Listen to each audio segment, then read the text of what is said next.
AP CM Chandrababu సోదరుడు నారా రామ్మూర్తి నాయుడు కన్నుమూశారు. Hyderabad AIG ఆసుపత్రిలో చికిత్స పొందుతూ తుదిశ్వాస విడిచారు.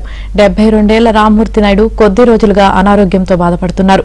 వారం రోజులుగా ఏఐజీ ఆసుపత్రిలో చికిత్స పొందుతున్న ఆయన ఇవాళ ఆరోగ్య పరిస్థితి విషమించడంతో తుదిశ్వాస విడిచారు. మధ్యాహ్నం 12:45 ఆయన తుదిశ్వాస విడిచినట్లు వైద్యులు ప్రకటించారు. రేపు రామ్మూర్తి నాయుడు స్వగ్రామం నారావారిపల్లెలో ఆయన అంత్యక్రియలు నిర్వహిస్తారు.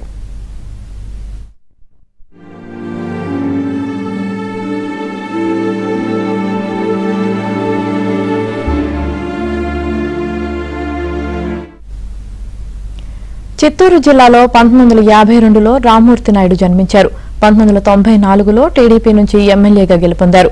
1994 నుంచి 1999 వరకు చంద్రగిరి ఎమ్మెల్యేగా పనిచేశారు. రామ్మూర్తి నాయుడుకు 2 కుమారులు రోహిత్, గిరీష్ ఉన్నారు. నారా రోహిత్ టాలీవుడ్ లో హీరోగా రాణిస్తున్నారు.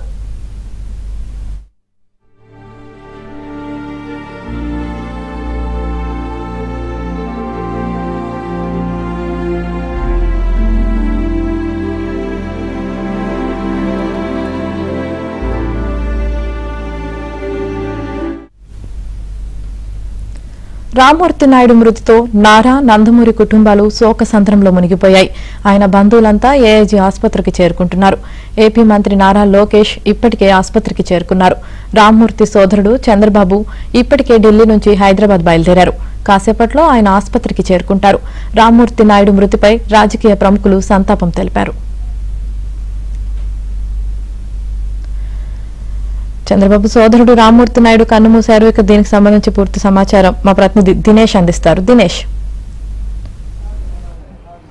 యావని మొత్తం మీద నారా రామ్మూర్తి నాయుడుకి సంబంధించినటువంటి మరణ వార్త తెలిసి ఇక్కడ స్వగ్రామం నారా వారిపల్లిలో అక్కడుండే బంధువులందరూ కూడా తీవ్ర విషాదానికి లోనైనారు. మరోవైపు అంత్యక్రియలకు సంబంధించినటువంటి ఏర్పాట్లకు సంబంధించి కూడా బంధువులందరూ కూడా ఎలా నిర్వహించాలనే దానిపైన కూడా ఒక నిర్ణయానికి వచ్చింది తెలిసింది. వాళ్ళు ఈ విషయాలన్నింటినీ కూడా చంద్రబాబుతో కావచ్చు, లోకేష్తో మాట్లాడి తుది నిర్ణయం తీసుకోవడానికి అన్ని ఏర్పాట్లు చేస్తున్నారు. ఇప్పటికే ఈ విషయం బయట తెలియడంతో పోలీసులు స్వయంగా ఎస్పీ సుబ్బరాయుడు కూడా నారావారిపల్లిలో ఉండేటువంటి చంద్రబాబు స్వగృహాన్ని దగ్గరికి వచ్చి పూర్తిగా బందోబస్తుకు సంబంధించినటువంటి ఏర్పాట్లని కాసేపటి క్రితమే ఆయన ఇన్స్ట్రక్షన్స్ ఇచ్చి బందోబస్తు ఏర్పాట్లు చేస్తున్నారు. మరోవైపు రేపు ఉదయం ప్రత్యేకమైనటువంటి విమానంలో నారా రామ్మూర్తి నాయుడు పార్థివ దేహంతో అటు బంధుమిత్రులందరూ కూడా అంటే చంద్రబాబు కావచ్చు, లోకేష్ కావచ్చు, ఇతర నారా, నందమూరి కుటుంబాలు మొత్తం కూడా ప్రత్యేక విమానంలో బయలుదేరి తిరుపతి రేణిగుంట విమానాశ్రయానికి చేరుకుని అక్కడి నుంచి నేరుగా నారావారిపల్లికి రాబోతున్నాయి. రేపు ఉదయం 7 గంటలకల్లా కూడా నారావారిపల్లికి వీరందరూ కూడా చేరుకుంటారు. అక్కడ ఆయన యొక్క అంతిమ క్రియలకు సంబంధించినటువంటి అన్ని ఏర్పాట్లు చేస్తున్నారు. అంతకుముందు నారా రామ్మూర్తి నాయుడికి సంబంధించినటువంటి కడసారి చూసుకునేందుకు ఆయనతో నియోజకవర్గంలో ఉండేటువంటి ప్రజలతో ఉన్న అనుబంధం, ఆయన ఎమ్మెల్యేగా కూడా 94-99 మధ్య పనిచేశారు. ఆ తర్వాత కూడా ఆయన ఆ నియోజకవర్గంలో అనేక అంశాలు పరిష్కరించినటువంటి పరిస్థితి ఉంది. ఈ నేపథ్యంలో వాటిని అంతా ఇప్పటికే అక్కడ జ్ఞాపకాలు చేసుకుంటున్నారు. ప్రముఖమైనటువంటి వ్యక్తులు అంటే చంద్రబాబు, లోకేష్ వీళ్ళందరూ కూడా వస్తున్న నేపథ్యంలో రాజకీయ ప్రముఖులందరూ కూడా రేపు నారావారిపల్లికి వచ్చే అవకాశం ఉంది. ఈ నేపథ్యంలో అక్కడ బందోబస్తు ఏర్పాట్లు పూర్తి స్థాయిలో చేస్తున్నారు.